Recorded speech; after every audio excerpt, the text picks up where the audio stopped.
안녕하세요, 카모마일입니다. 오늘은 프랑스 작가 알베르 까뮈의 이방인을 말씀드리겠습니다.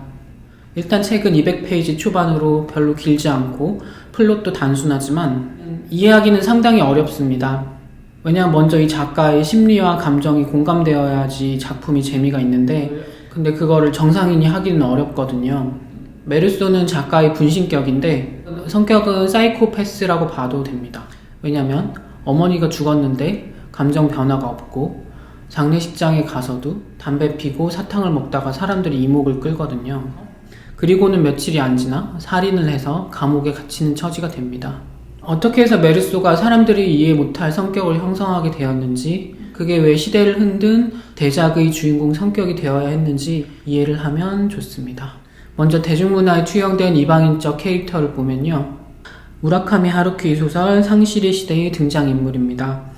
이 남자는 주인공 와타나베의 기숙사 선배인데 동경대 법대생이고 집안이 부자이고 얼굴도 잘생겼는데 성격이 차갑습니다. 이 사람 대사를 보면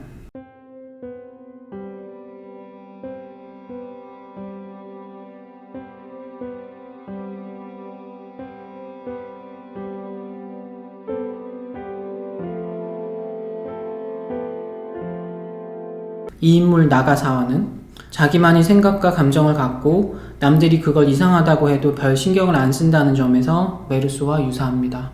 다른 대중문화 장면을 보면요, 일본이 한 시대를 대표했던 애니메이션입니다. 사는 의미를 모르겠다, 죽어도 상관없다고 합니다. 주의와 섞이지 않고 고립된 성격, 감정이 결여되어 있다는 게 요지입니다. 이 아이가 태어날 때부터 비관주의자는 아니었고 어머니가 죽고 아버지가 친척집에 아이를 내버려 두면서 성격이 변했습니다. 결론적으로 에반겔리온이든 상실의 시대이든 시대 배경은 완전히 다르지만 외로움 그리고 소외당함, 이게 이방인 성격 형성에 영향을 미쳤습니다. 먼저 가족관계에서, 그 다음에는 학교 직장 생활에서 길고 긴 시간 애착을 형성하지 못하고 거기에다가 꿈도 없으면 사람 성격이 흔히 이방인처럼 됩니다. 근데 이런 이방인 성격이 현대사회에서는 공장에서 찍어내듯이 나오고 있고요.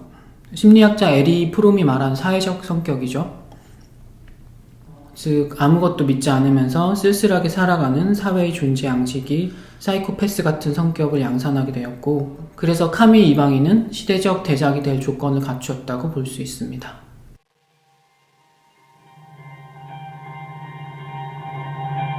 주인공 메르소는 아주 일관적인 성격을 가졌습니다. 보통 사람이 상처를 많이 받으면 성격이 불안정해져서 쉽게 화내거나 약물 중독이나 이성관계 의존이 생기는 경우가 많지만 메르소는 그렇지 않습니다. 작품에 나온 대사가 그의 성격을 잘 대변해주고 있습니다.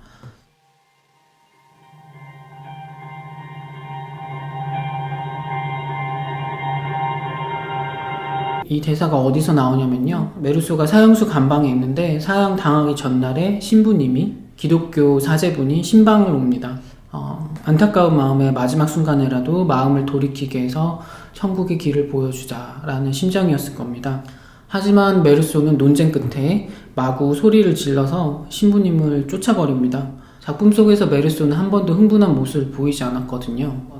법정에서 사형 선고를 받았을 때도 울거나 충격을 받지 않고 조용히 감방으로 갔습니다. 그래서 이렇게 유일하게 흥분한 상태에서 내뱉은 대사의 의미를 알면 좋습니다.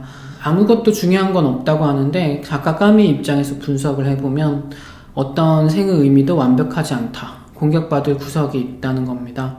작가의 다른 대표작 시지프스의 신화를 보시면 그리스 신화에 시지프스란 사람이 있는데 하루 종일 하는 일이 무거운 돌을 언덕 꼭대기로 마구 올리고, 근데 그 돌은 꼭대기에 이르면 자동으로 언덕 아래로 돌아오게 돼 있습니다. 그러면 시지프스는 다시 아래부터 힘들게 굴려서 올립니다. 카뮈는 인생의 부조리를 떠올리고서는 인간이 인생이 다 이런 거 아닐까라고 생각을 했습니다. 살면서 제일 중요한 것이 뭐다 라고 주장을 할 수 있는데, 다른 사람이 한번 쓱 듣고는 다 부질없는 짓이야 하고 간단하게 논파할 수 있습니다. 자본주의 사회에서 성공해서 돈 많이 벌고 사회에 공헌도 한다 라는 이상이 있다면, 그렇게 성공하려고 여유 없이 살아서 뭐하냐, 성공도 다 신기루 뿐이다 라고 할 수 있고, 그러면 가족과 친구와 소박한 행복을 누리며 사는 게 최고다 라고 할 수도 있지만, 돈 때문에 가족을 줄인 사례도 정말 많다라고 논박을 할 수가 있습니다. 다른 사람의 평가는 목표가 뭐가 되었든 따라올 수 있으니까 결국 한 개인이 자신의 신념에 얼마나 충실하느냐가 문제가 됩니다. 실존주의와 통하는 이야기입니다.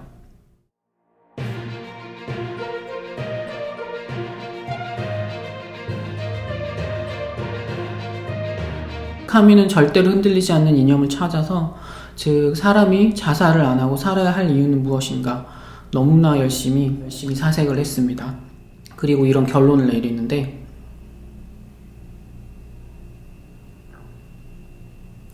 그런데 이 시지프스 신화의 결론이 이방인 메르소의 대사와 똑같습니다.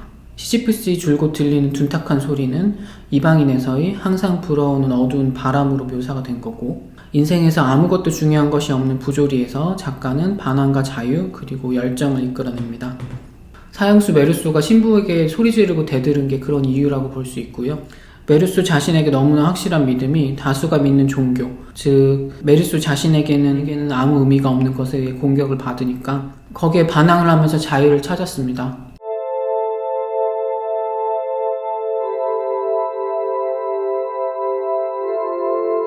정신을 해방하는 그런 자유였는데 그 힘이 얼마나 대단했던지, 즉 사형당하는 것을 긍정적으로 볼 수 있는 그런 경지까지 갑니다. 작품 속 구절을 보시죠.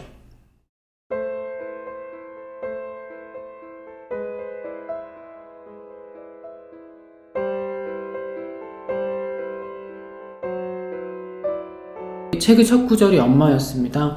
오늘 엄마가 죽었다. 아니 어쩌면 어제 모르겠다. 작가는 훌륭하게도 수미상관적 구조로 작품을 마무리합니다. 이렇게 죽기 전날 엄마를 다시 생각하면서 나이 많은 미망인이고 양로원에 갇힌 처지이면서 약혼자를 만들려고 했던 어머니를 생각을 합니다. 그거는 설레는 사랑, 꿈이고 생명이 있는 한 존재하는 열정입니다. 아들과 어머니는 가치관이 사뭇 달랐지만 이 열정만은 공유하고 있었습니다. 그래서 메르소는 사형 전날 자신이 모든 갈등과 반항을 마무리하면서 삶과 죽음이 같아지는 경지를 이야기합니다. 아주 슬프면서 다른 한편으로는 장엄한 작품의 결말이라고 할 수 있습니다.